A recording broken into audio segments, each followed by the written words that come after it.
Every school district within the state of Michigan is required to have an audit by MDE. And what we do is we come in and look over the financial statements. We do a ton of testing, inquiry, and we also go over your internal controls. And the purpose of that is management's responsibility really is a fair presentation of the financial statements in accordance with generally accepted accounting principles. And as your auditor, my team and I come in and we audit that information and we make sure everything is fairly presented. And on the first slide here, you were issued an unmodified opinion, which is the best opinion you can get. It's the highest level of assurance offered, and it means there are no material modifications that need to be made to the financial statements.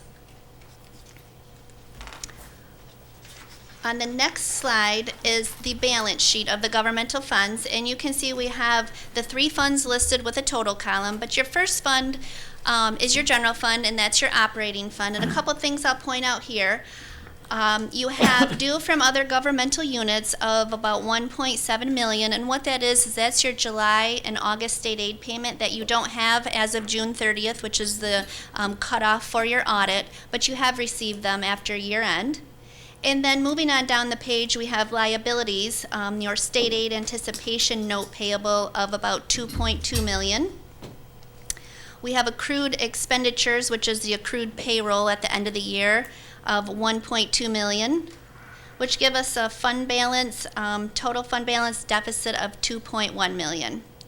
The second column is your debt fund. That's the fund that collects the property taxes and then makes the debt payments. And at the end of the year, you had about $796,000 in cash. And the third column is the food service fund. We had total assets of about $556,000 and total fund balance of $425,000. Now, if you turn the slide to the next page, to page 3, this is your statement of revenue, expenditures, and changes in fund balance. Now, this is showing your revenue and expenditures for the year on those 3 funds. So the third row down, you can see the change in fund balance. So for general fund, our expenditures exceeded our revenue by the $768,000. So we started the year with a deficit of about $1.4 million, and then we increased that deficit to $2.1 million. The next fund, the next column over, is your debt funds. That fund had a change in fund balance of a positive $268,000. And then your food service fund, that one also had the expenditures exceed the revenue of about $46,000 or $47,000. Now, a little bit more depth here on your general fund comparison to budget. We do a budget to actual. So your first column here is your original budget. That's the budget that the board accepts at the beginning of the year based on your best guess of where you think your revenue and expenditures are going to be. Throughout the year, MDE releases information, things happen, we make amendments, and you amend that throughout the year to get your final budget column. So that's the second column. And the third column is what actually happened. So if we're looking at the total, our best guess for original budget was having the $12.1 million for revenue, about $11.6 million in expenditures. And then we made budget amendments and we changed that to revenue being closer to $4.8 million with expenditures coming in at $15.8 million. And then the actual column, what really happened this year. And off to the right, I like to show this. This is one of my favorite slides because when we see the change from what we thought was going to happen to what actually happened, a lot of times in our head, in everyday life, that's a large number, but you have to remember we're looking at a $14 and $15 million budget. And as you can see on this slide, you were almost 98% accurate in budgeting for your revenue, and then you were 96% accurate in budgeting for your expenditures. So that's a job well done by the board and the business office at keeping an eye on those and making those amendments throughout the year. We have a pie chart showing the general fund revenue for the year and just showing where your revenues are coming from for your general fund. You can see the green section there is the state aid. That makes up 53% of your total general fund revenue. With local dollars coming in at 29%, that's your property taxes, that's the majority of that. And then you have federal grants that make up about 12% of your total general fund revenue.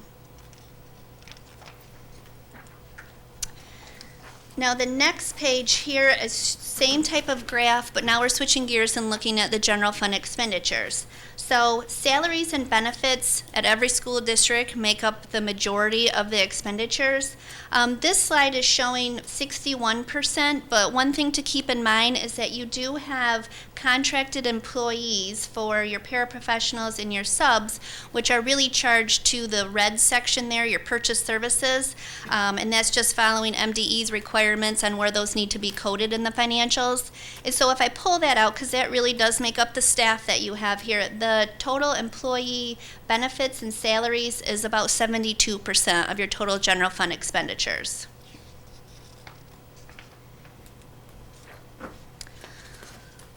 We also added a slide for your per pupil analysis of your general fund revenue and expenditures. And what we did is we took your total enrollment and then divided that into your total revenue and your total expenditures to get a per pupil rate. So you can see on this slide for 2016, the blue column there, the 13,304 is the expenditures per pupil, with 12,601 is the revenue per pupil, and that includes total revenue and total expenditures.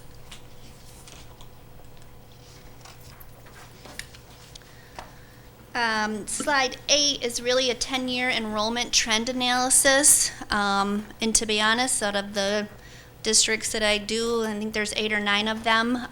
The majority of them look just like this, a declining enrollment, which we've seen across the state. And you can see from 2013 to 14 is when you had a huge decrease, where if we're looking at 15 to 16, we actually increased a little bit, about 23 over the prior year, which actually we came in better than the projection, which was a little over 1,000 for 2016. Now your fund balance deficit, 2014 was about 2.4 million. We were able to reduce that from 14 to 15, and that ended up being at the end of 2015 fiscal year of about 1.4 million. And this year we did add to that, the deficit's at 2.1 million, but we are in alignment with the deficit elimination plan, the enhanced version that was accepted by the state of Michigan. A couple of things I'll point out in the stapled letter that you have that's on our letterhead. A couple things in there. If you want to turn to page 2, it talks about some new GASBs. If you remember from last year, there was a huge change in our financial statements as we were required to record that net pension liability. It's called GASB 68, and we've been talking about it for a couple years to let you know it was coming. So this year there was a couple of new GASBs, nothing that hit your books. Yes? Could you just explain GASB? Sure, yep. Sorry, I'm just used to that acronym. That's the Government Auditing Standards Board, and they are the ones that set the rules as to how we need to do the accounting for your books, which you are considered a government audit. So they set all these rules, and to be honest, when I first started doing this about 16 years ago, I think they were on GASB maybe 33 or 34, and now we're all the way up to 82. So they really have been busy. This year there were 4 new ones. The only one that affects the schools this year is a footnote disclosure, so it does not change your numbers in the financial statements. And we note that on page 2.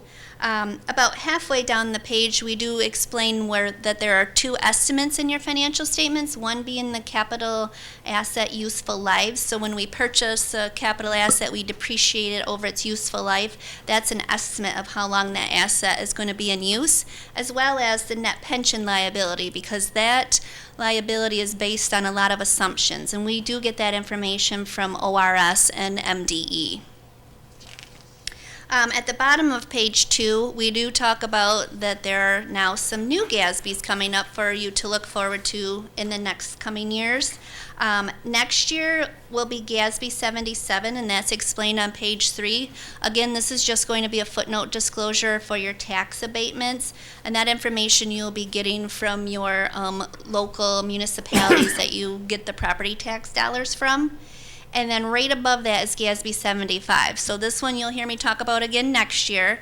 It's not going to hit the books until June 30, 2018. But just like we did with your pension, we now are going to have to record that liability for your other post-employment benefits. You'll hear them refer to it as OPEB. So that's going to be required to be posted to your financials. Again, that's just going to be a district-wide entry. It's not going to affect your general fund, and it's not going to affect how you're budgeting. So it's not going to really have any change on the day-to-day funds and the way that you guys are usually looking at them, especially at the finance committee level as well. I do encourage you to read this. We have some information in here about cybersecurity, and we talked about that a little bit at the Finance Committee too. So if you have a chance, look through this. I just want to point out on page 8, as with this slide, is we did have some management comments and recommendations, and what that is those are things that when we're here doing the audit, we're always looking for ways to help increase efficiency, help you become more effective. If there's just little minor tweaks that we feel that would help you with your internal control process, then we call those management comments and recommendations. We're not significant enough for us to consider them a significant deficiency or a material weakness. So I do have them listed here, and in the letter it goes into more detail as to what those are. And if you have any questions after the fact too, Teresa knows how to get a hold of me and Dr. Pearson, so I'll be more than happy to answer any questions you have on those. Along with the financial statement audit, we also look at your internal controls. So we look at management override and are always switching up our controls to make sure that we're keeping the business office on their toes. We don't want them to get comfortable with what we're doing. We have to remain unpredictable, so we're always switching those up. And a couple of tests that we did this year was looking at any invoices that you may have had from All-State vendor. As I'm sure you're aware of with Detroit Public Schools, that there was some kickbacks related to that vendor. So we did an export of the vendor and imported that into our data extraction software, and we're able to look for any vendors that you use with the address or that name, and we're happy to report you did not have any. As well as we did a common price testing for milk and paper. We did that across all of our districts at our whole firm audits, and we did a comparison to make sure that there wasn't the chance of somebody getting kickbacks related to that. And again, we're happy to note we did not have any discrepancies in those tests. There were 2 items that we considered material weaknesses. 2 of them were prior period adjustments, which actually Teresa had already informed us of before we came out. And one of them was just a district-wide entry only related to a capital lease, that some information came in after the fiscal year last year, and it needed to be reported back. And the same with the grant that was received. It wasn't clear on the grant document that that revenue should have been recorded in 15-16, and it was recognized last year. So again, we did a prior period adjustment to correct that. And then budgeting, because you do have to budget for a deficit that obviously is not in compliance, so we document that too as a material weakness. But we did not have any significant deficiencies. Any questions on those that I could answer?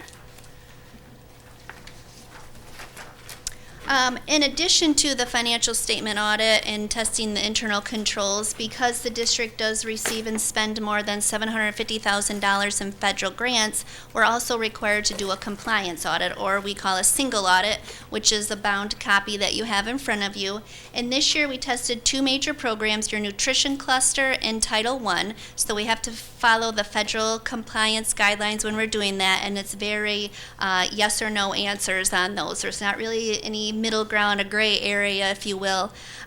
So we are very happy to report we did not have any material weaknesses, significant deficiencies, and no non-compliance items noted in that.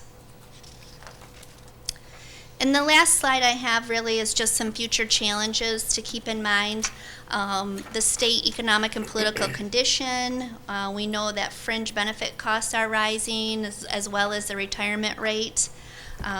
We have enrollment trends with the OPEB that I mentioned earlier. Those costs are rising, and we know with the new accounting pronouncements that we're going to be required to report those in the next 2 years as well. And with the GASB 68, that net pension liability, I mean, just to give you a figure, that's on your district-wide statements. That's about $14.5 million on there. And we have the early warning legislation, which we know there's a lot of hoops you have to jump through when you are a deficit, so it takes a lot of time too on the business office end and finance as well to make sure that you're in compliance.